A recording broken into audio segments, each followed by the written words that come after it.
The following program, The Lightning Strike, is sponsored by Mohammed Fahim, and to the extent applicable their guests. The views and opinions expressed therein do not necessarily reflect those of NewsWeb Radio Company or its management.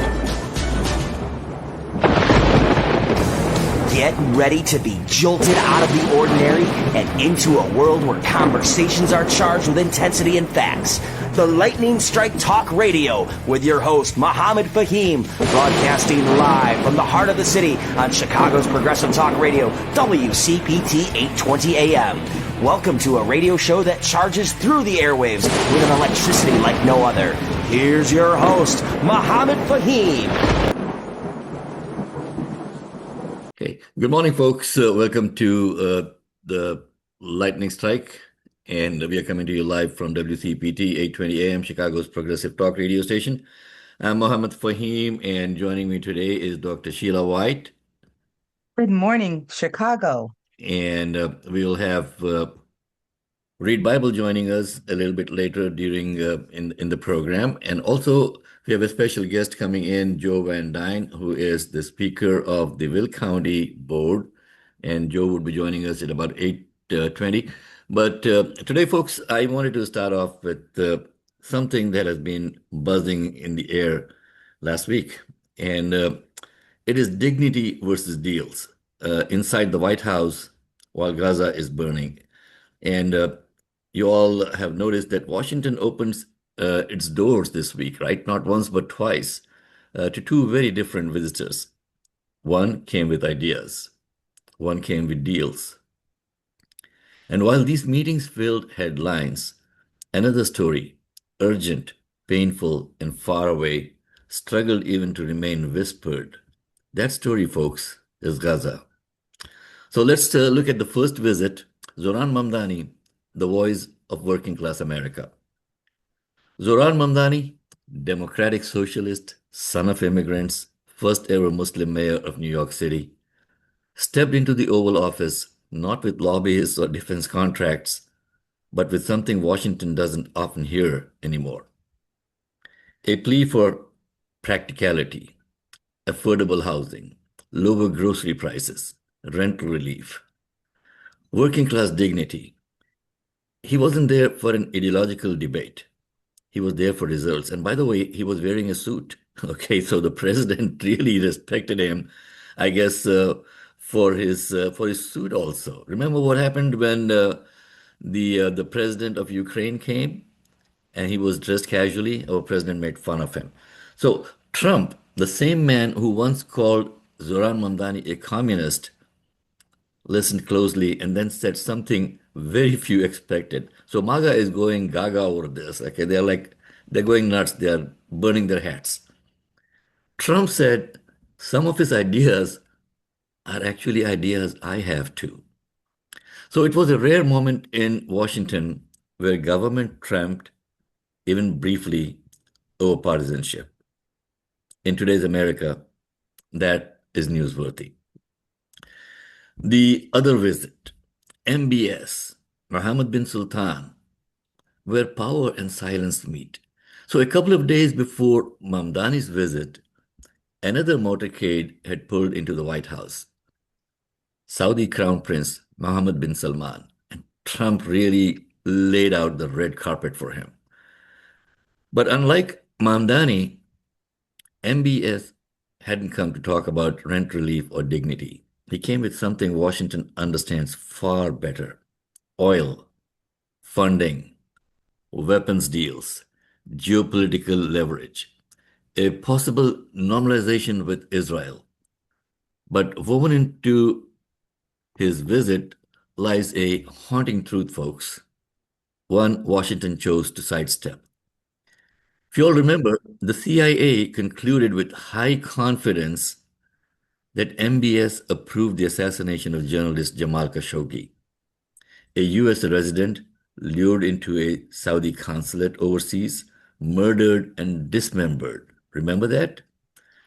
Trump's response, maybe he did, maybe he didn't.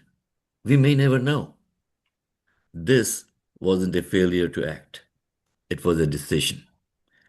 A decision to defend a monarch over American intelligence.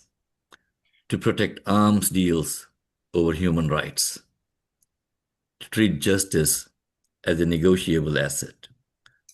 Mamdani brought the politics of dignity. MBS brought the politics of power. And the White House welcomed them both very differently. And then, let's not forget, there's Gaza. This is a door that has stayed closed. While the cameras followed those motorcades, something else was happening far from Washington, folks. Gaza is under a ceasefire in name only. Despite the agreement, dozens of airstrikes, homes flattened, thousands still displaced, children sleeping under buzzing drones, hospitals without medicine, bread lines without bread, a ceasefire without peace. The world calls it a truce. On the ground, it still feels like war. No invitations are sent to the White House from Gaza. No arms deals, no lobbyists. Only pleas for help. But in Washington, silence too often has a higher value than truth. So I want to finish off with 3 questions, 3 stories. Mamdani brought a vision for everyday Americans. MBS brought influence and strategic value. Gaza brings a question. What and who does America choose to remember? Because justice is not measured by who enters the White House. It is measured by who is absent. This is the lightning strike. We just don't report news, we reveal the stories behind it. With that, folks, I want to bring in our other guest, Reed Bible. Reed, good morning. Thank you for joining. Good morning. Good morning, Chicagoland. Yep. And how is Henderson, Nevada today, Reed? Well, we just seem to be finishing up with a little rainy period of time. And I'm never going to complain about rain when you live out on the desert. Rain's always welcome. But it's nice to have some sunshine. And good morning, Dr. White. I see you here. Good morning, Good morning. Good morning. Just we're morning, gonna get, folks. hey, we're going to get snow pretty soon. So it's crazy. I do want to mention, Mohammed, when you're talking about justice, a quote from Dr. Martin Luther King. And he said once that justice at its best is power correcting everything that stands against love. And we need to remember that. Justice. Thank you so much for that, Reed. And Dr. White, would you please introduce our person of the week today? You know, guys, I am so excited about our person of the week today. Good morning, Chicago. We have something for you. So get ready, get ready. This time of morning, the lightning strike has striked once again in Chicago because I want you to know that Marshall Thompson is the godfather of the vocal group, the Chi-Lites. You know, I grew up on Motown music, My Girl, and Have You Seen Her? A lot of great music came from that particular decade, and Marshall Thompson is the last man standing in the group, and he is about to drop a new single with his group, the Chi-Lites. They're about, Muhammad, to go to work again, and this single is so hot. Everybody should be so ready for it because he's been making music for decades. At age 83, he is about to release another song, and it's going to be a #1 hit, I'm sure. It's Happy Birthday to the Baddest Girl in the World.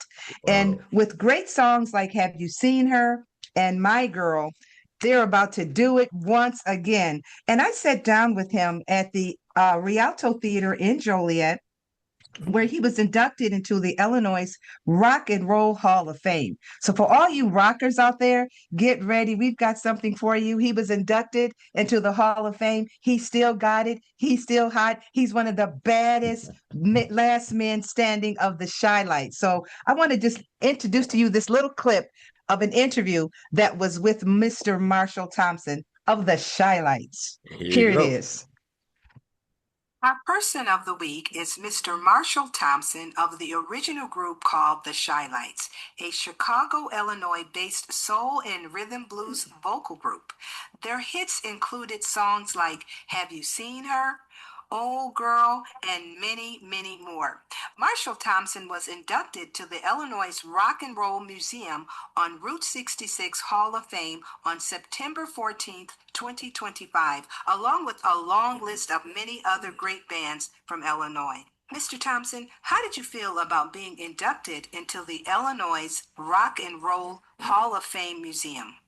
Well, it's an honor to be here. This 65 years I've been with the Shylights as Wow. leader of the group on stage, and to get this honor, this is another big honor for us. Okay, for school,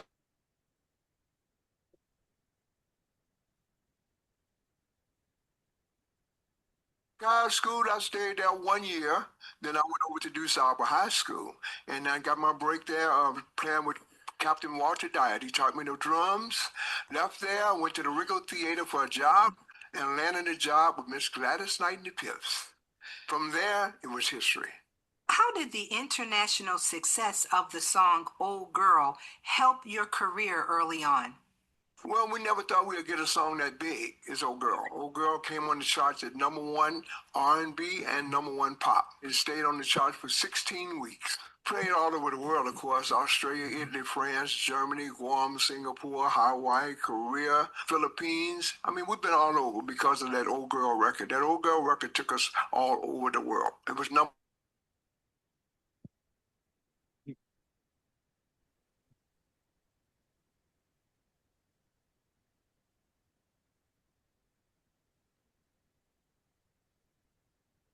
and brought us back out there with that hot track. And the youngsters are doing a great job. Jay-Z did our song December 4th. He went #1 with his song. So I'm glad it changed because it brought us into a new industry side. Mr. Thompson, what would you like to say to your fans who love the Shylights all around the world? Well, I didn't like to mention our Shylight band. They've been around the country with us, all over the world for many, many years. Been with us about 30 years and still with us. And they're fire on stage. They're doing their job. You hear them today. Keep on buying the records and keep on supporting us. Keep on coming out because we need you. God bless. I'd like to thank Mr. Marshall Thompson for being our special person of the week. Back to you, Mohammed. Thank you so much, Sheila. Thank you so much. And folks, you are tuned in to the Lightning Strike. We come every Sunday morning from 8 to 10 on WCPT, Chicago's progressive talk radio station. You can also watch us live on the WCPT Facebook feed, and you can listen to us live worldwide on heartlandsignal.com or WCPT820.com. You can ask your smart speaker to play WCPT. Also joining me today in the morning now is Joe Van Dyne. Joe, good morning. Thank you so much for joining us. Would you please introduce yourself to our audience? Thank you, sir. It's a pleasure to be with you this morning. My name is Joe Van Dyne, and I am the speaker of the Will County Board focused in Joliet, Illinois. Thank you so much for joining us, Joe. So let us dive right into the weeds, Joe. What is happening with Will County and the budget of Will County? I'm so glad you asked. So we've had. I see you chugging from a 2-liter bottle of Mountain Dew. So Diet Mountain Dew, yes, sir. Yeah. Okay. It gets me going this morning before the Chicago Bears game today. Okay. We on November 20th, we did pass a budget, but let me start from the beginning. Back in April, we started talks about the budget at Will County. Last year, it was over $800 million budget. Our county executive had cut the budget this year by close to $24 million already. So the current CPI is about at 2.9%. So she provided a budget that was at 2%. Well, our board is made up of 22 individuals and 11 Democrats and 11 Republicans. The Democrats were totally fine with the 2% levy, feeling that it was a need to capture some revenue to pay for our services, and the sheriff's department, the coroner's department, the highway system. The Republican side felt that they wanted to follow Governor Pritzker's lead and try to slash everybody's budget by 4%. So irresponsibly, they decided that they wanted a 0% levy. So back in April, we started these talks. Well, I should say that we attempted to start these talks. I heard zero from the other side of the aisle for months and months about where they were going, what they were looking for at the 0%.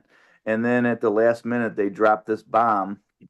And actually, we had a far left progressive that actually went to the other side and agreed with them because she felt she was not getting support from the Democratic Party and is kind of being selfish and wanted to realign herself to get what her needs and what her wants were. Joe, we like to take names over here, so no Well, regard because this is the lightning strike, and we want to throw lightning and some light on these shenanigans that are going on over here.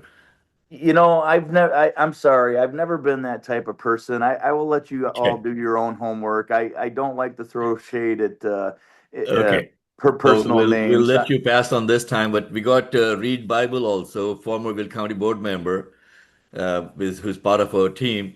So Reed understands the Oh, dynamics of what is happening with the Will County board. Oh, absolutely, Mohammed. This takes me back to 12 years ago when I was on the board and we had the levy issues. And at that time, the big deal was is that we had county employees who are providing services that the residents of Will County definitely depend upon, from courthouse operations to the Department of Public Health to needing to have a public safety campus with a decent place to store evidence that the sheriff might collect in an investigation.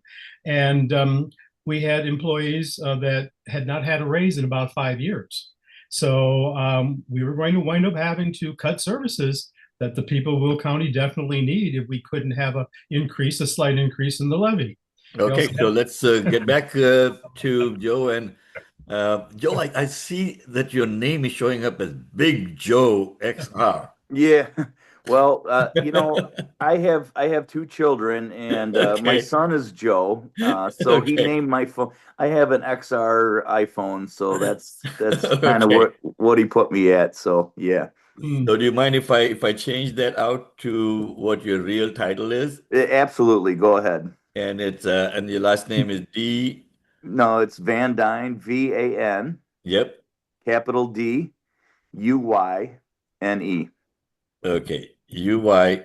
And it's one word, right? Yes. Okay. Thank you so much. So, Yeah. folks, we got Joe Van Dyne with us, the Will County speaker now, talking about the recent how do I put it? I don't want Debacle. to. Yeah. Okay. Uh, County services, very important. And the county executive is trying to bring in a budget that is balanced. And now our friends from across the aisle, with one of our people joining them, say no. What is their rationale behind it, Joe? They just, it's like they want to say 0%, right? So I think it's a soundbite for, we got an election in a year from now, and I Mhm. think at the county level, it's really not supposed to be bipartisan. We provide services for our residents. It's not even, it's not at the level at the state or the federal government where you have to be partisan and that. We do county highways, the courthouse system, capital improvements.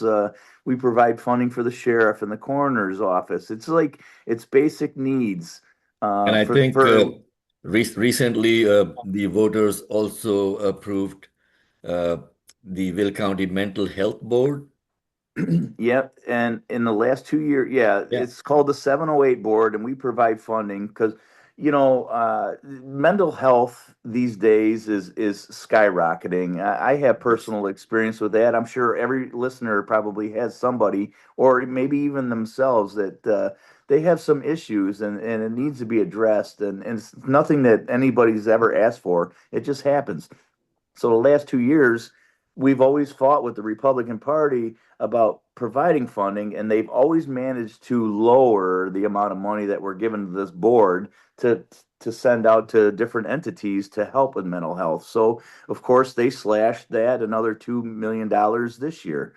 Um, it's I don't really know their reasoning. I just think it sounds good, right? 0% levy. We got to Right. lower our taxes. And one of the loudest members from the other side doesn't even own his own home and has never paid property tax, but he claims that he goes and speaks to all these voters, and he's like the biggest mouthpiece for them.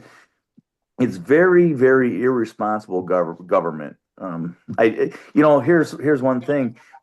We first passed the budget first, which Mhm. had a 2%, I'm sorry, a 1.75% levy. 1.75. Yep. Yes, which was my way of trying to do a little compromise from zero. I said, well, I think we can make a 1.75% levy work to draw in, the minimal revenue that we need to provide all these services. But they just they're staying strong on the 0%, and now we passed the budget, but we're $2.8 million in the hole, and we really don't know how to fund it. Well, they on the other hand are claiming that there are reserve funds that you could pull from. So how do you answer that? Well, yeah. So I've been asking for 2 months from the other side of the aisle, give me your cuts. Let's talk about them. And I've heard crickets. Um, until Thursday, when all of a sudden they decided they come up with all these ideas. And one of our progressives came up with a budget. She claims that she could cut $26 million off of the current budget right now, and she Whoa. even admitted that it was just it's not feasible. Just so basically, they want to claim that they're not going to cut services or employment. They want to cut paper, staples, ink. Um, but then they want to turn around and give cannabis dollars to the county clerk, who happens to be a Republican, and spend $260,000 on a ballot machine. They want to Oh, give the regional superintendent 300,000 or something to put protective tinted windows on some of the schools, and it just I think those are luxury items. We really need to sit down and figure out actual services that the county needs, and there are Republicans and Democrats that need these services. absolutely. Joe, thank you so much for enlightening us. So just between you, me, the lamppost, and 150,000 listeners that we have nationwide Right. listening to the show now, and when we go into our reruns also, I guess there is somebody at the state level who's really egging on our one progressive over here to create this mess. And I'm going to leave it at that. You know who I'm talking about. Mm-hmm. I know who I'm talking about, and Read Right. Bible knows who we are I talking know, about I, over I know here. who she is. Yeah. Okay. Vivian So, Legrand, I know who she is. okay, hey, Uh, uh, let's leave it at that. Okay, so thank you so much mm, for joining us, and folks, Joe Van Dyne, Speaker of the Will County Board, enlightening us on what is happening in Will County with the budget. Brouhaha, that is the word I was looking for. Okay. Yeah, yeah. And And Sunday morning, it's 8:32. Any wise words you want to leave us with, Joe? well, not I'm not a wise man by no means. I'm a union electrician that happened to love to serve, and got fortunate enough to be elected the speaker of the board. It's been a challenge, but I will tell you this: listening to the other side, and they wanted to make cuts. So I automatically slashed $50,000 out of our county budget, and that will eliminate all the travel, all the lodging and conferences that we, as a luxury, get to go and participate. And I said, if you want to make cuts, we're going to start with ourselves. So that those dollars are going to be on the backs of the county board members if they wish to participate. So I feel like as speaker, I did my part slashing the budget, but I'm getting zero answers from the other side, and it's very disturbing, and we're a split board.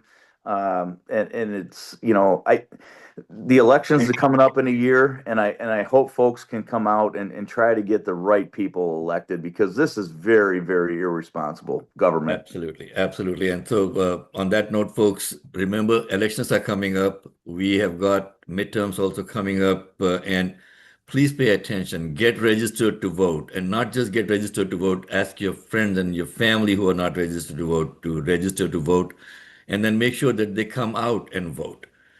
The last election, the voter turnout was less than 20% in Will County. Mm-hmm. So basically, we are letting the tail wag the dog, and that is where all of these troubles are coming in, with people who don't really have the best interest of the residents of Will County, but it's all about partisanship. And that is something that I want you to take away from this conversation. Folks, Joe, thank you so much for joining us. We Absolutely. have a conversation with Read Bible, and thank you again for coming on the show, and I'll make sure that we get the word out for the next elections, that we have got to get the right people in. Hey, Mm-hmm. Joe, Much I feel your appreciated. pain. I feel your pain and your frustration. Yeah. So, it's Yeah. continuing on. And I'll bet you guys have not had a pay raise on that board for like the last 15, 20 years either. Yeah, we have not. And actually, I'm the first speaker that ever got us a raise. It's been 18 years since the board members got a raise. And myself, I'm a union electrician, and I have to take off work in order to participate and serve my people. So it's not a healthy raise at all, but it makes a difference. It's not a lot of money, folks. I'll tell you, out there in Will County, it hardly covers your expenses during the year. And So- we all have to pitch in and do our civic duty. My daughter, who's a clinical psychotherapist, is also on the mental health board of Will County. Oh, So we try to inculcate that in our children also, to give back to the communities that we live in. And I think more and more people should look at bringing in the next generation into public service. absolutely. Yeah, you're right. Thank you. Joe Van Dyne, folks, joined us, Will County Board's speaker, and we will continue the conversation with Read Bible. Thank you, Joe, so much for joining us. It's about 8:36. We have got our phone lines open if you want to call in. I think we are having some issues at the station with their audio, with their mic. That is what I was told. So we are unable to hear the station over here when we are doing remotes. But the signal is going out very strong, so we have that. The number to call in is 773-763-9278. You can also text us at that number. Let me repeat that, 773-763-9278. And this is sponsored by Ray Hanania of hanania.com. And the segment is What's on Your Mind. So feel free anytime to call in and join the conversation. And Joe, you mind staying with us, or do you have to run? I have a few minutes just to see, the next topic. Absolutely. Okay. So the next topic is always Read Bible. Read comes in with his take on what is happening. Read, what's on your mind today? Well, there's a little acknowledged fact that happened last summer that I think the American people ought to know about. And that is that our Silicon Valley tech bros are taking over some important aspects of our military service. What a lot of people don't know is that there were 4 high-ranking executives from Silicon Valley, all of whom were made lieutenant colonels in the Army Reserve last June. And first, I'm going to name who they were. Just give you an idea where I'm going with this. One was Andrew Bosworth, who is the chief technology officer for Meta, Zuckerberg's outfit. The other one was Bob McGrew. He's the CTO of Thinking Machine Laboratories. The third was Kevin Weil, who was the chief of OpenAI. And the final one was Shyam Sankar, the chief technology officer of Palantir Technologies. Now, you might remember last spring, I told you about how Trump has hired Palantir to collect and consolidate masses of private information for over 200 million Americans and residents without them really being aware of it. And this information was to be gleaned from various governmental agencies to which we citizens gave this information, like say the IRS or Social Security, or maybe it was Selective Service or the Small Business Administration, any number of agencies that when we gave that information, we did it voluntarily, knowing that it was going to be, or at least we thought it was going to be used for limited purposes.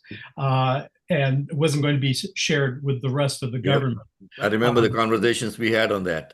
Exactly. Well, it was Palantir CTO Sankar who convinced the U.S. Army to directly commission these four multimillionaire, if not billionaire, tech bros as lieutenant governors in a newly created corps that is called Deployment 201. And they now wear U.S. military uniforms without having to leave their civilian jobs. And their rank is just one rank away from that of general. So they're 16 ranks below lieutenant colonel, and they are now one rank away from being generals. And there are four ways that normally you get to be a lieutenant colonel. One is you go through ROTC. Another one is you go to West Point. Third one is that you go into what they refer to as the Operational Security Support Coordinator for the military. And the other one is the way that they did it, they get direct commissions. Well, that is called a sucking up to Donald Trump, Reed. Exactly. And usually for direct commissions, it's because you have people who've got some special skills. Like maybe you are a doctor, or maybe you're a lawyer, whatever, and they're needed in the military. And you want to give them some kind of rank so that they have a certain degree of authority. Otherwise, from what I understand in the military culture, you're not going to get a lot of respect from the privates and other soldiers unless you do have some amount of rank. But going all the way up to lieutenant colonel, just 2 ranks down from general, that's a little bit much. This is what they call speed ranking. And the purpose of this new corps, supposedly, I'm going to quote this, the Army says, was to guide the Army in modernizing its technology and finding innovative solutions to complex problems, end quote. And they are to work on targeted projects to, quote, help guide rapid and scalable technology solutions to complex problems, end of quote. So Trump is pushing to incorporate the Silicon Valley money and mindset into American military technology. This is a fancy way of just saying basically that the US military needs help in the development of drones, artificial intelligence, and augmented artificial reality, or virtual reality applications, all of which is fine and good, but all that stuff can be done without taking private citizens who have never gone through any military training and giving them ranks, official Army ranks. Because by doing that, they don't have to undergo any kind of background checks usually conducted by the FBI or maybe military intelligence, to make sure that they are secure people that won't be providing information about our military operations to, say, hostile nations. In other words, they get clearances if they are employees that are civilian employees, or they're just consultants. And we could do that. We don't need to make them military officers. We could just have them as consultants or as civilian employees who have to undergo background checks. But when you get access to the military through being commissioned, you don't have to go through these security clearances. And that, to me, is a real threat to our national security. So one of the things that you and I were speaking about last week, also talking about threats to our national security, is when we have Prince Bonesaw coming into the White House, and getting a deal for us to sell our latest generation of fighters to Saudi Arabia. Okay, you don't know where the technology is going to go from there. Exactly. Yeah. Exactly. And these tech bros, there's an inherent conflict of interest in bringing these guys in as high-ranking Army officials when they essentially are just private sector corporate executives who are going to be making the decisions both on the military side as to what contracts that we're going to enter into to buy the technology that their corporations are making. So to increase the bottom line for the corporations, to get dividends paid out to their stockholders. So there's an inherent conflict of interest. They're not necessarily going to work in the best interest of our national defense. They're more likely to work in the interest of increasing their market shares and their profitability. So this is just a blatant thing that does not justify giving them military ranks. In addition to the speed ranking being just a real slap in the face to our regular soldiers, our active duty soldiers. And these guys are not active duty. They're on the reserve. I doubt seriously they'll ever be deployed to anything because of their corporate and financial influence. So this is just replete with problems. And I wanted to bring it to the attention of our listeners and just let them know that being a rich technologist is not a justification for giving commissions. And the practice is unnecessary and it's suspicious. We don't need to do this. It's another invasion of our privacy as far as I'm concerned. You remember Palantir and Doge, they collected all this voluminous amount of information about us, the citizenry, and under Elon Musk and Peter Thiel, all their employees. And now we're doing it in another way by giving them apparently access to our military secrets, by making them officers that don't have to go through training. These guys, they don't have to do they don't have to pass physical fitness standards. They don't have to go through the 6-week course that they've got for commissioned officers. They're exempt from all the training that other military people have to get. Who do you think came up with this great idea? Because we got a president sitting over there in the White House who is really, I mean, going to Walter Reed for all kinds of mental acuity tests. Let me just put it mildly like that, okay? You can identify a camel, yeah. So we have somebody who is obviously not in charge of what is happening. Yeah. There are people surrounding him who what I want to do, Reed, is really when this administration is over, I wish that all of these people are held accountable for their actions. Absolutely. And brought to justice. That is the, one way that we can all hope for a brighter future for America. Folks, it's 8:46. Adriana will not be joining us today. She is not feeling well.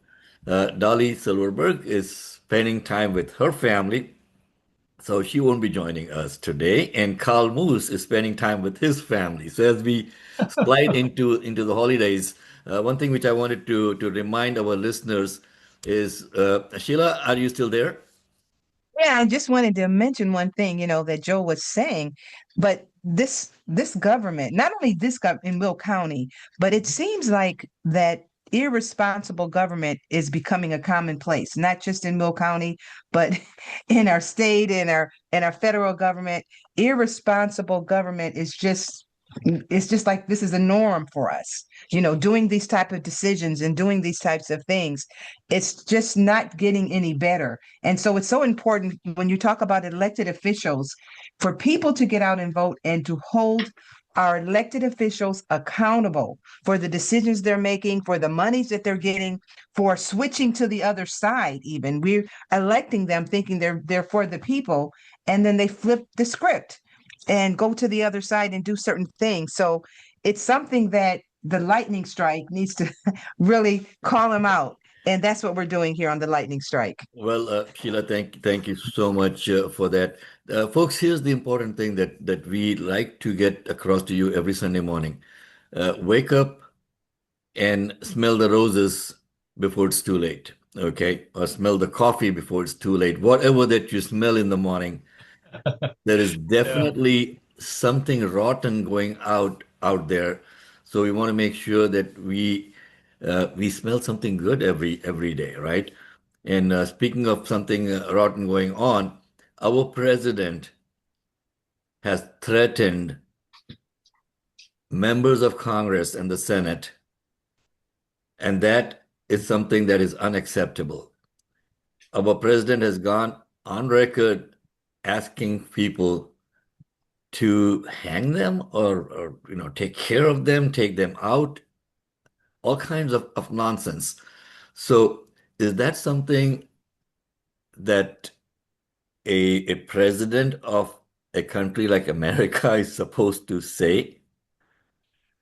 Mohammed, I mean, look at what's happening. This is an extreme example of what's wrong with this administration.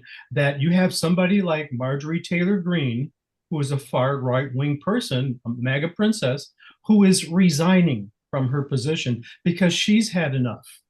It just shows you how irresponsible and extreme it is.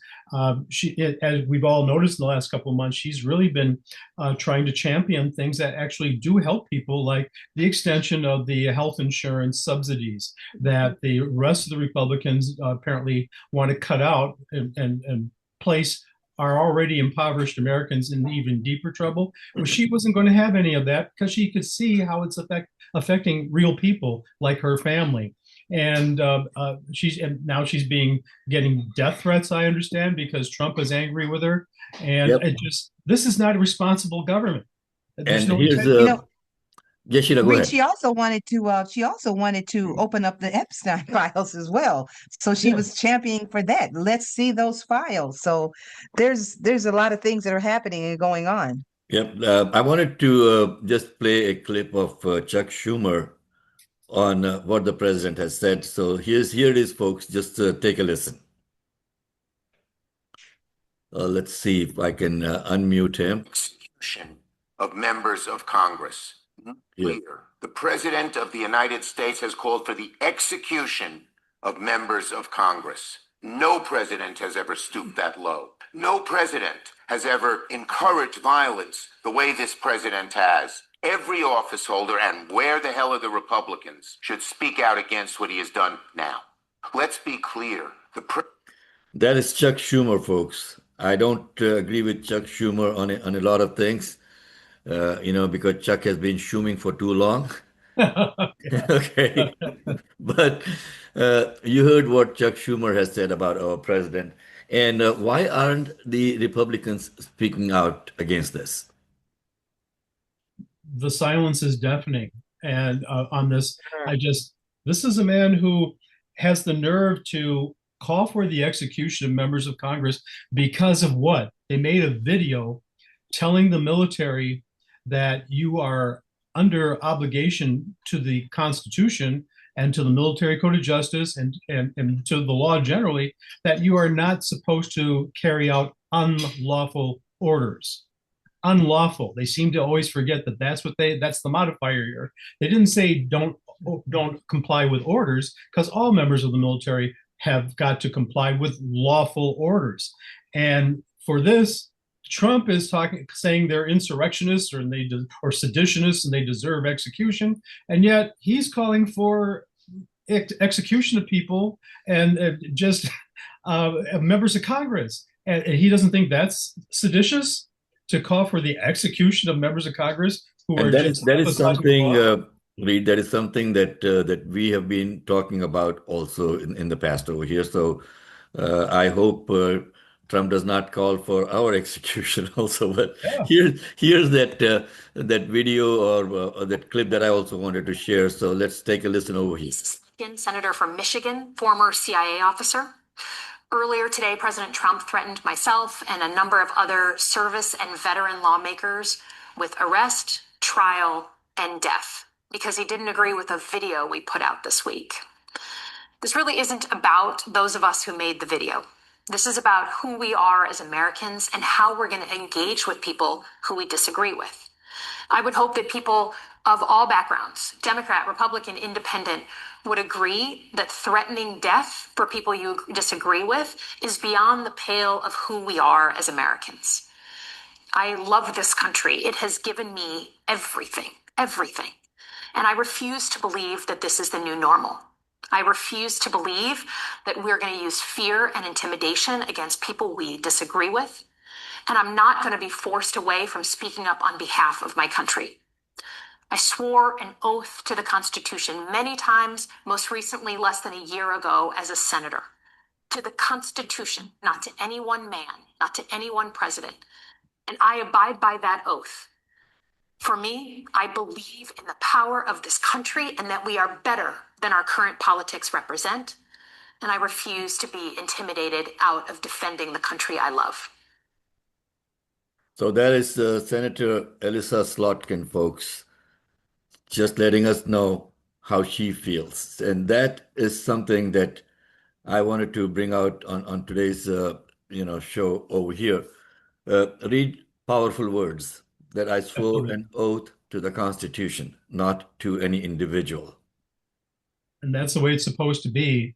And to be loyal to the Constitution apparently can be a death sentence for you today.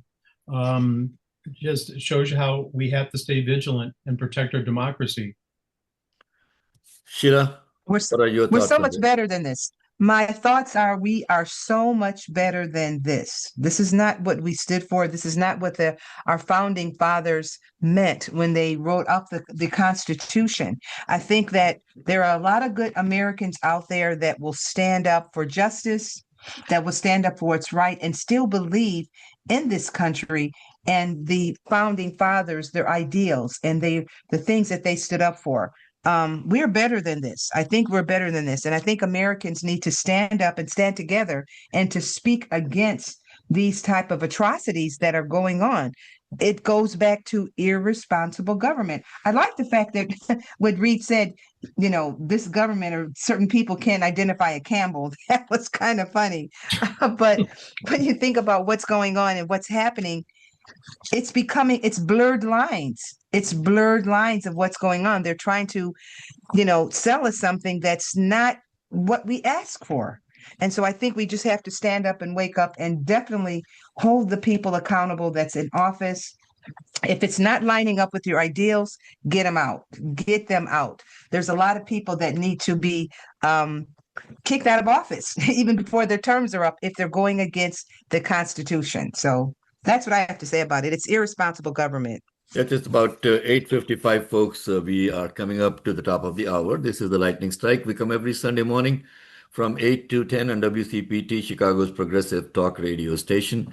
And we talk about issues that the mainstream media generally does not talk about the way that we do. I mean, it is all about partisanship with the mainstream media out there.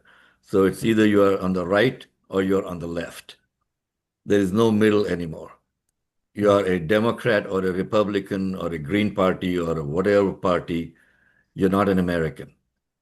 And this is something that we like to say over here, that we are Americans first. So it's about putting America and Americans first, not a foreign country or a foreign despot that we are trying to support from over here with our thoughts, our money. A lot of our money is going overseas to different organizations also. Just imagine it, folks. We are how many $1 trillion in debt now, Reed? I think that we're around 38 trillion, as I recall, last count. Okay. It's crazy money. And then it's monopoly money. It's monopoly money at this point. It's not even real money. Sheila. You're absolutely right, Sheila. And the funny thing about it is that a lot of it is it's a debt that we owe in treasury notes and that sort of thing. And who buys up these notes? Well, it's the super rich. They own our debt, so we keep paying them interest, and then we still keep piling on the debts. So somebody has to own that debt. And yeah, China owns a big chunk of it. China owns a big chunk of it, Reed. China owns a big chunk of it, and other super wealthy plutocrats in this nation.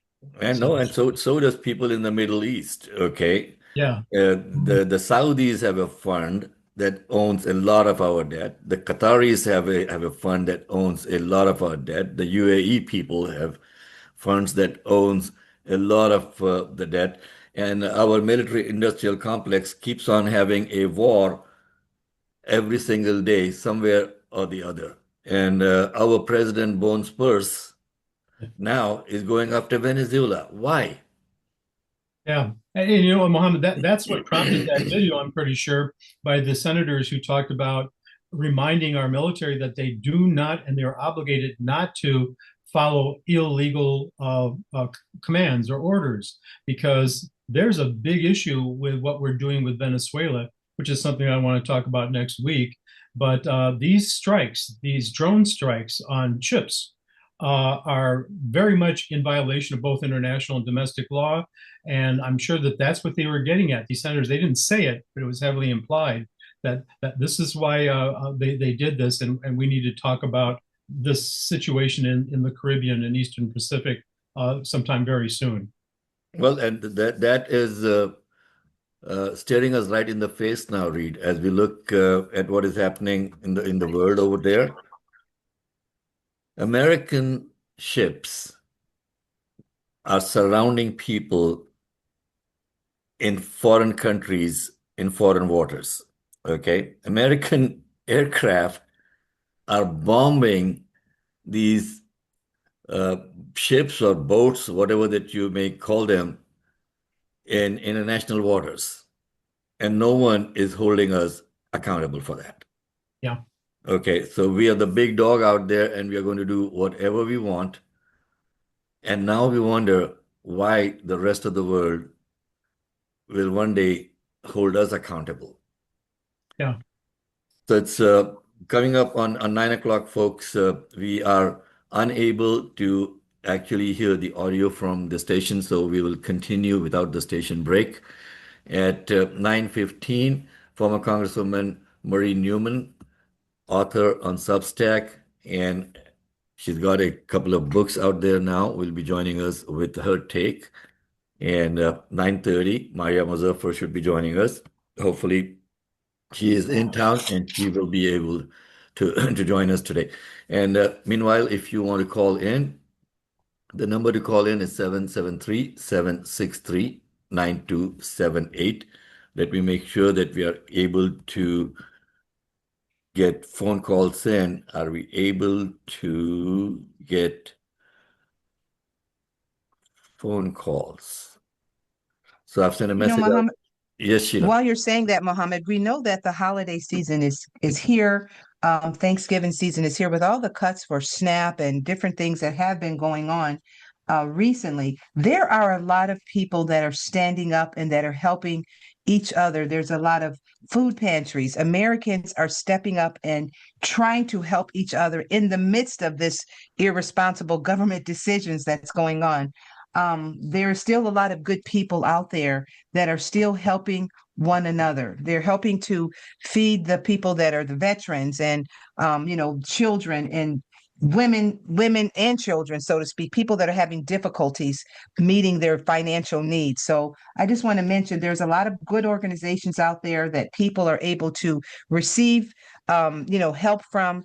People are standing up and making a difference in times like this. So in this holiday season, I just want to give kudos to all of the great organizations that are throughout America that are coming together in spite of the irresponsible government decisions that are being made. There's still good people out there that are trying to help one another. So just want to say kudos to all the great organizations and individual people that are making a difference out there. So Sheila, I'm so glad you brought that up because my nonprofit Aman, which is American Muslims Assisting Neighbors, and in partnership with the Plainfield Community Alliance that we have started a couple of years back over here in Plainfield, we are actually going to be doing a food and other essentials giveaway, not just food, but also essentials for families who are hurting.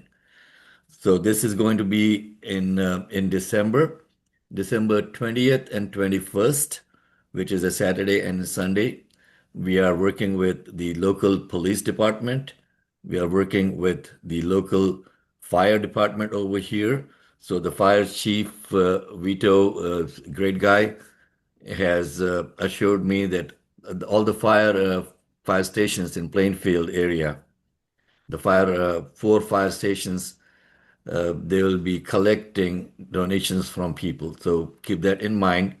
The donations are going to be starting December 13th through the 18th is when we will be having these donation boxes at the fire stations, at different churches over here, and also at the police station, and hopefully at the township offices also. The township is partnering with us. So we are planning this big event in December, Sheila. So glad you reminded me of that. Yeah, there's a lot of great things happening. A lot of great things still happening in the midst of the chaos that we're living in. There's still a lot of good people, and there's still organizations that care. And like Joe Van Dyne was saying, they're giving up part of their budget to make a difference in Will County. And there's a lot of people that are just reaching out and helping each other. So I think it's really great. Reed, you wanted to say something. Well, you two have already said it. I'm so glad that Dr. White brought that up, because there are people who are stepping up, folks. These are real heroes in America. Our firefighters, I've seen them out there collecting. I've seen police officers out there. Dr. White featured a James Williams back a few months ago, who works at a food bank down there near the Pilsen area.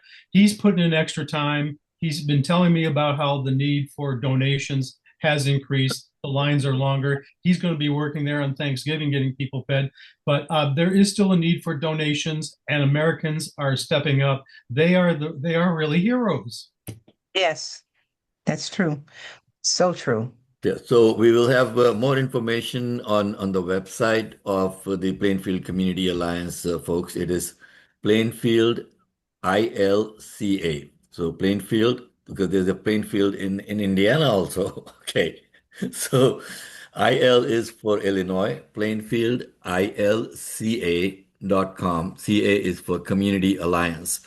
And you're welcome to join the organization. This is a group of people over here. It is non-denominational. It is non-political. It is just, guys, we often hear this phrase, okay?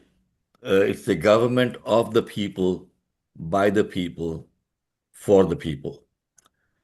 So basically what we are doing is we are stepping up and saying, okay, we are the government, because we cannot depend on these partisan government entities fighting with each other while the rest of the country is suffering. Yeah. I just this isn't, when you put your party's politics ahead of the well-being of the country, then you have to question, just, are you really patriotic? Because conservative or liberal or progressive, whatever you want to say, are the two wings of the political spectrum. We all, as Americans, have more in common than we have differences. You might have a conservative approach, you might have a liberal approach, but things like, we all are supposed to believe in the rule of law. And the rule of law depends a lot upon the integrity of our leaders. And we have a current leader who seems to be able to ignore court orders, for example, or violate laws, both domestically and internationally. That is not democracy. And we all agree that democracy is the form of government that we're going to live under. There's fringes out there who think, we want a big, strong man dictatorship. But I think 99.9% of Americans all understand democracy is the only way to go to maximize our freedom. And we need to remember that. So. Okay. So true. Well spoken, Reed. So true. Well spoken. And just keep in mind, in this time that we're in now, if you go back generations and generations and generations, scientists and creationists both understand that we're all created from one blood. Everybody came from Adam and Eve. You cannot dispute that.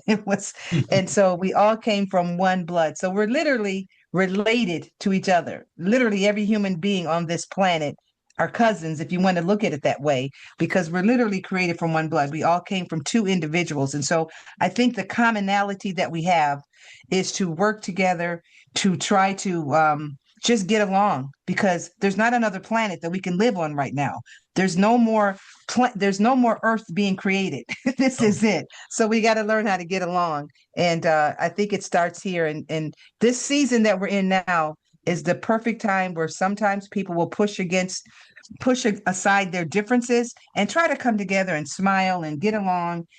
It's not about the red and the green at Christmas. It's about everybody coming together to make this a better planet and a better time, especially in this season that we're in, this holiday season. Yep. And one thing which I wanted to remind folks also that we have spoken about this in the past, that with Black Friday and Cyber Monday coming up, there is a movement now not to buy anything on these 2 days, not to spend our money so that the corporate and the tech bros get a feeling of what it feels like to be pinched in the Yeah. pocketbook. Yes. Yeah. Okay. Because these tech bros, they call themselves capitalists, and so they understand it when we demonstrate the power of the consumer and we withhold our consumption on those 2 days, Black Friday, Cyber Monday, to show them that we do have power.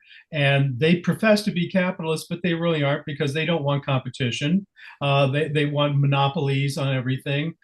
So they're really not honest with us. They don't believe in capitalism, except for they believe in socialism for corporations and capitalism for the consumers. So, Okay. Yeah, I just wanted to, remind people of that. But Reed, honestly, what is happening in the Caribbean now is very, very. I mean, how do I even put word? I mean, I'm at a loss for words on this. I know you want to talk about it next week, but the U.S. now has deployed a massive naval force now, oh including yeah, the the USS USS Gerald Ford. The Gerald USS Ford. is This out is our there. largest aircraft carrier, Yeah. along Yeah. with destroyers and other ships. We even have a nuclear submarine out there, I understand. Yep. So officially, they are saying this is framed around drug and counter-drug operations. I mean, I want to see how much it costs us, the taxpayers, to have these things deployed over there to go after, basically little boats in the water. Absolutely. These we'll touch on a little bit here today. These are non-state actors, Mohammed. They're not government officials. So I don't know how you can characterize this as being a military operation or military action on the part of these people that are running these little boats. There's no evidence that they are drug boats. They might be, but there's been no evidence offered to us. Yeah. Being a drug smuggler is not the same thing as being a terrorist. But And they wanted. one recent strike killed 6 people on a suspected, quote unquote drug boat, Mhm. according to President Trump. I mean, how the heck do you know it's a drug boat in Exactly. Exactly. Venezuela? Venezuela is not on the borders of America, right? If I remember my geography correct. You got that right. My globe, I'm looking at my globe right now. Okay. So how can a drug boat from Venezuela bring drugs into America? Another strike killed 4 people, folks, with the Pentagon and Trump officials saying those aboard those boats were narco terrorists. I mean, just look at the terms that are being thrown about. Yeah. And the US is now calling this an armed conflict with cartels. I mean, we're living in bizarro world, guys. Okay. So Venezuela has put its military on high alert, mobilizing their ground, air, naval, river, or whatever, and missile forces, plus its civilian militia. The country is claiming to have many Russian-made air defense and missile systems ready to counter US forces. And this is just nuts. We got Murray Newman joining us. Good morning, Murray. Okay, now we have got Kina Collins also. Hi, Kina. Hello, how are you? I'm good. I'm good. Let's see. I'm waiting for Marie to join us. Marie is fading in. I see she's coming in there. Do you guys need my camera on just in case it starts to get a little unstable? That's Oh, fine. Hey, Marie. we're unstable already. Good morning. It's But a I'm lightning just saying strike. sometimes it No, does. you're good. Okay.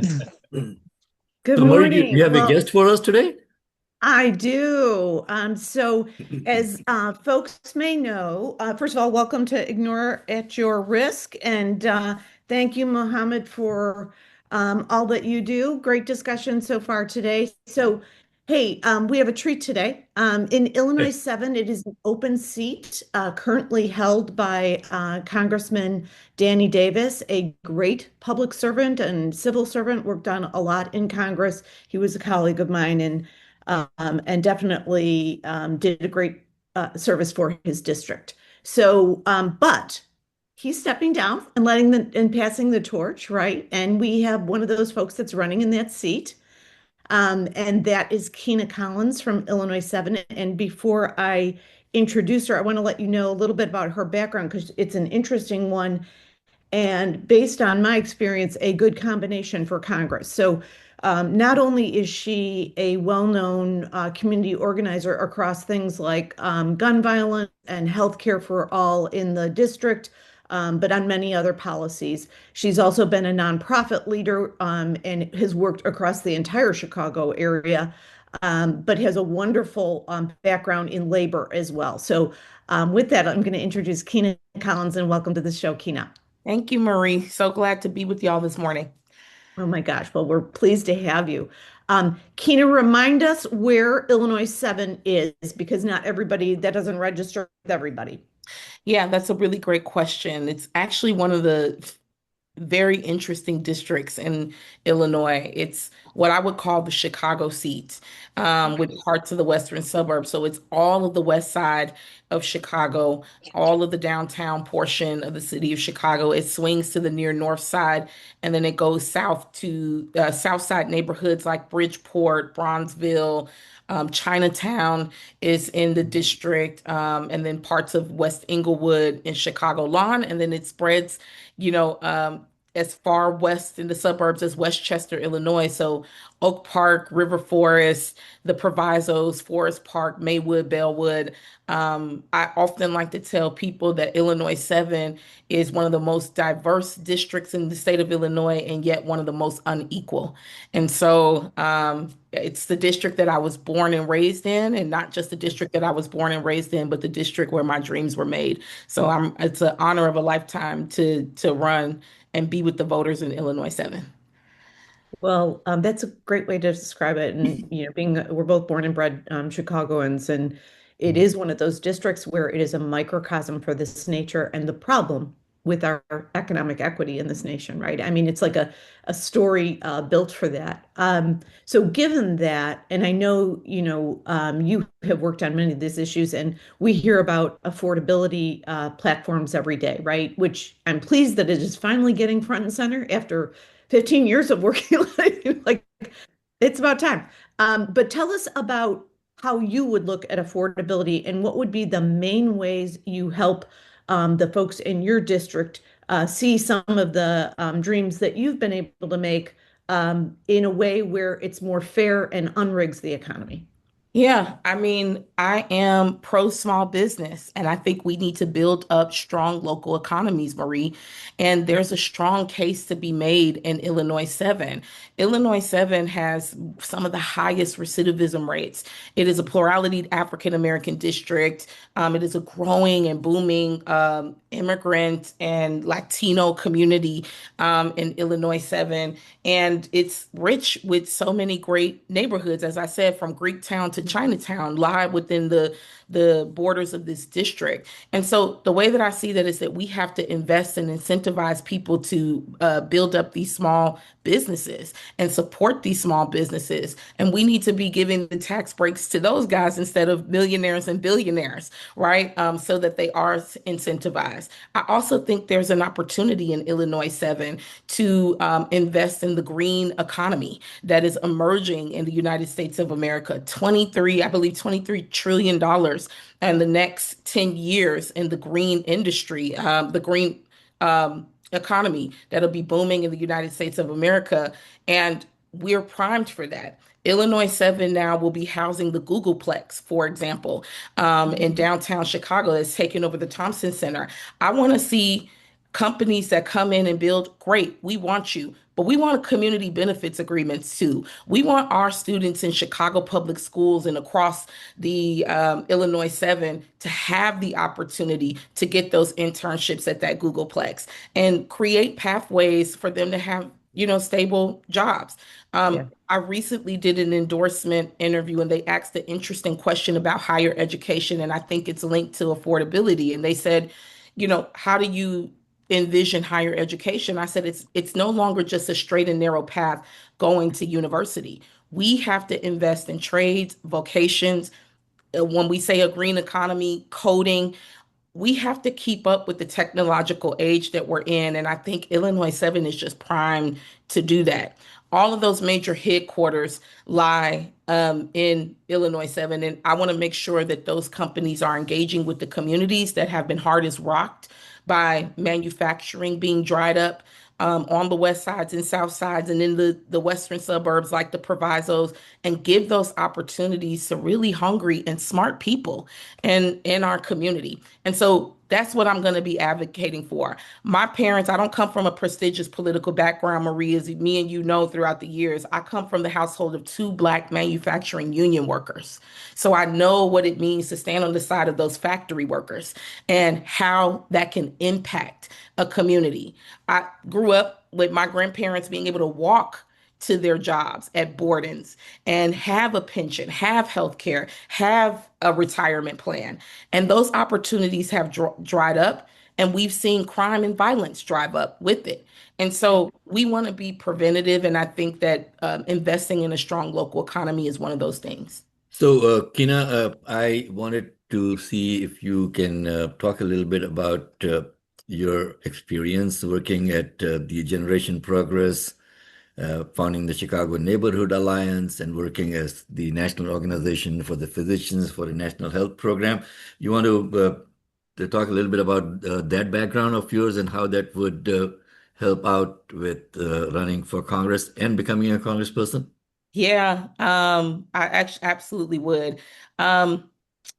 I've been very fortunate that my entire career has been based around movement and social justice work in a time and a watershed moment in American history. So I've been on the precipice of that, and that's been the arc of my story. And so organizations like, and Marie highlighted this, like Generation Progress, it brought together survivors of gun violence. My story in organizing, I always tell people, organizing chose me. I didn't choose organizing.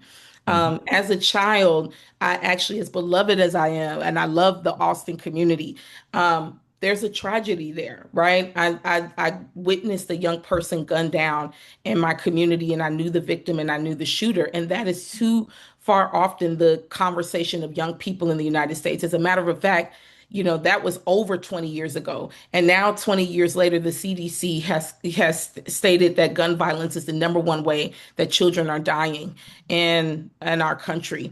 And so Generation Progress, I served at the time I was a college student at Louisiana State University, and I served as the Louisiana State lead. And what was so interesting about that was there wasn't a single place that I went to in Louisiana where there's a plethora of gun owners where they didn't believe in red flag laws and closing the boyfriend loophole and safety storage for guns. So I learned at Generation Progress that politicians in Washington, D.C. were saying one thing, and then the people in our community really wanted to keep our community safe. And so that was a really great experience. I went on to do work, as you highlighted, at places like PNHP. So I founded the Chicago Neighborhood Alliance as an opportunity for young people and communities of color in the Chicago area to get civically engaged, who also deal with the impacts of gun violence. And we were actually very successful in the 2019 municipal elections. We endorsed about 16 candidates, and then 8 of them went on to serve in Chicago City Council. And so it really showed the power of turning and channeling that pain into power for the people in the community. And then my time at PNHP was one of the main reasons, which is Physicians for a National Health Program, was one of the main reasons that I ended up running for Congress. As a national organizer at PNHP, I trained 20,000 doctors and medical students across this country to fight for single payer Medicare for all, and a single payer universal healthcare system here in the United States, to use the power of their white coat to convince our policymakers that everybody deserves healthcare in this country. And healthcare is a human right.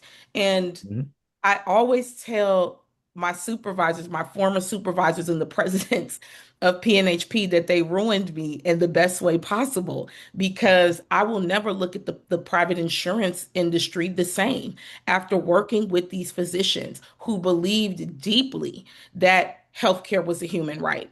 And so I traveled to the ports of entry in San Diego, the steel mill workers. We talked to steel mill workers in Pennsylvania. We talked to teachers unions down south, and we talked to folks here on the south side of Chicago. And everybody had the same story. People were fighting between paying for their food, their rent or mortgage, and just their prescription drugs every month. People were rationing their insulin and cutting blood pressure pills in half. And that, for all the talk that people do about the left being radicalized, no, that radicalized me. It radicalized me that you could be bankrupt, not because of money mismanagement, but because you got sick. And so during that time, I had to do power rankings of our congressional members who were taking corporate PAC dollars from big pharmaceutical companies, and kind of the lobby that was stopping the progress of the Medicare for All bills in Congress. And I was so shocked to see how many Democrats were on that list, even in our own state in Illinois, where we know this is an important issue. And so in my district, where we have one of the largest death gaps in America between Streeterville and West Englewood, a 30-year life gap based off of a 30-minute car ride, to me, that was criminal. It was unconstitutional. And those are the type of stories that we have to bring to Congress to actually implement change. So, you raised so many good to points hear that, there. and Marie, sorry, I kind of jumped in and asked her a couple of questions. Please go ahead. I think you. Oh my gosh, that's okay. And I'm so glad you asked her that question, because I was riveted. So thank you, Tina.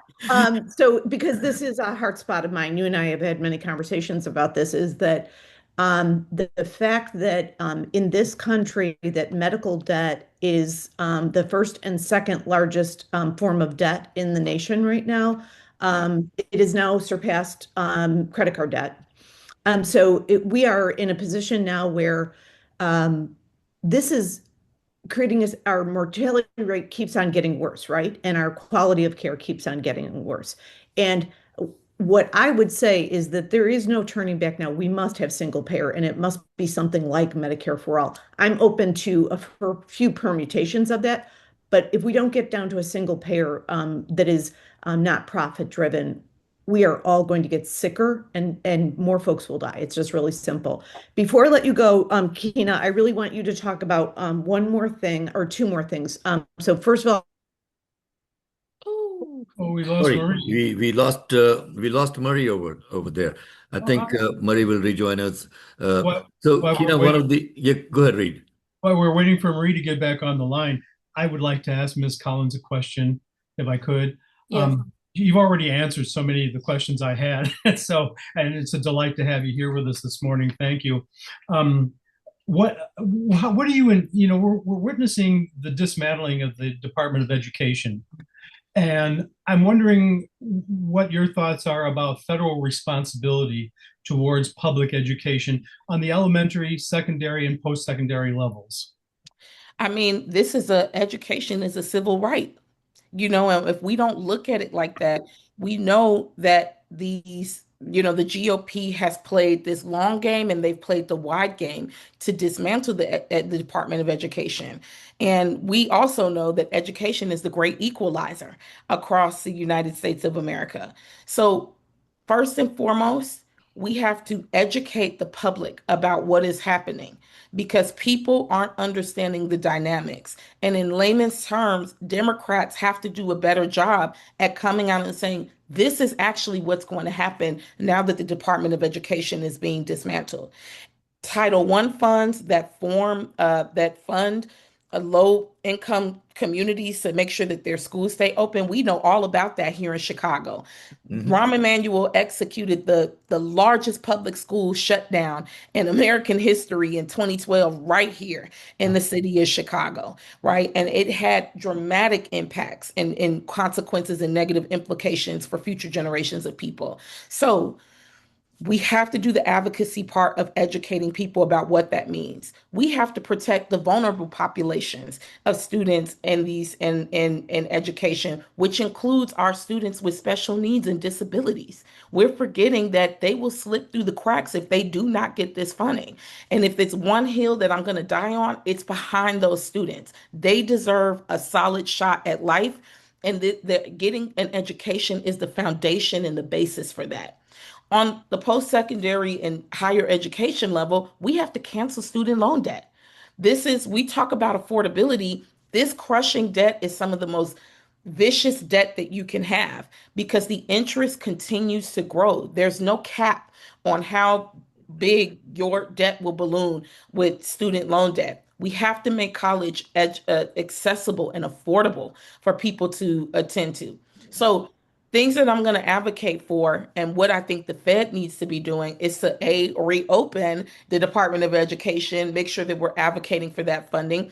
But we also need to protect that civil rights department of the Department of Education to say there is a legal precedent set forth in our Constitution and from our Supreme Court that people have a right to life, liberty, and the pursuit of happiness, and getting an education is a part of that. Well, Maria Muzaffar has also joined us. Hi, Maria. Maria has a segment starting in a few minutes on breaking the echo chamber. But I think, Maria, I would love to get you into this conversation with Kina also. And if you could do a quick introduction of who you are so Kina knows what your background is. Well, Kina Collins knows me. Who are you? Who are you? Okay. We don't need any. I was talking more about our listeners, so they have a feel for. Okay. So Kina Collins knows who I am, but of course I've been doing the echo chamber for a while now. But as a reminder, I'm a legislative attorney, and I focus on policies and breaking the echo chamber on legislation, so we can look beyond the political divide. I will say, to jump into this conversation really fast, Kina Collins understands very well the power of legislation and the different nuts and bolts of it. She actually helped draft with me the Illinois Council of Women and Girls in Illinois. So I'm happy to see, Kina, that you're doing the work that needs to be done in so many different facets. I wanted to talk to you about, kind of piggyback on what you said about the Department of Education and Civil Rights, specifically about the ADA. So breaking down the Department of Education, I don't think people necessarily connect the deconstruction of the ADA and what that would cause, because the Department of Education can actually oversee how the ADA is implemented and monitored, right, in all these classrooms. And so what you're actually doing is you're taking away the legs away from the agencies that could actually implement the ability for these students to be protected. And I know I go back to this again and again, but we have to look at it from this lens. When we are able to scrap these types of programs that affect individuals that are protected by civil rights legislations, as recently as the ADA, that has brought so much so much improvement in so many areas of children's lives. What you're basically saying is that you're using the collapse of these agencies to rob them of their civil rights. That's how we have to see it. And we see them as individuals that are dehumanized. I have to say this again and again because there is going to be a hierarchy when you allow students of special needs to be put to the side versus other students. And that was what the ADA was created to do. So I just want to reaffirm what Kina is saying is that the shutting down of the Department of Education directly relates to putting students of special need to the side, which is something we cannot afford. Well, it is a violation too, Maria, because the IDEA Act is the Individuals with Disability Education Act. And so these are actual laws that are being violated. And that act basically ensures that those who have disabilities have the ability to a free and public education. And so these are our tax dollars, right? This is not just that it is politically and from a policy standpoint wrong. It is fiscally wrong. It is going to impact the economy. The more we do not have a trained, educated workforce, and we are pipelining our students to keep up with the ever-changing scientific world, but it is morally wrong. This is morally wrong. As a foundational Black American, my heritage and lineage is that my ancestors, it was illegal for them to know how to read. And we fought really hard as a people to have access to education. This administration knows exactly what they're doing. And we have to get to the public to say, this doesn't just impact one community. This is all of our fight. Tina, you and I need to have a long talk on some of the things because I was in workforce and economic development for the last 30 years.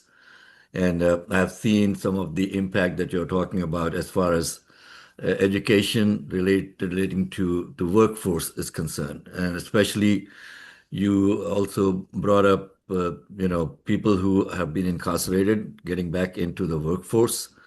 There have been, numerous programs that I've worked with in the past on that, along with also the co-founder of the Illinois Reshoring Initiative with Harry Moser.